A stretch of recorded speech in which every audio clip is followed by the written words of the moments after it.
आमर गतकाली संध्या बेले Bamra and Kuchinda area रे पाखापाखि मोर दैन 20 mm वर्षा होता 5-6 घंटा भितर ही।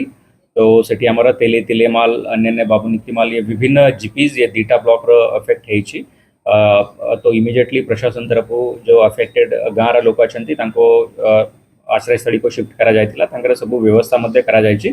आमर ऑफिसर साइट विजिट मध्ये करिसंती। तो immediate restoration measure rescue measures निया जायची। फायर डिपार्टमेंट और सबू विभिन्न लाइन डिपार्टमेंट मध्ये बहुत भल काम कर देछंती।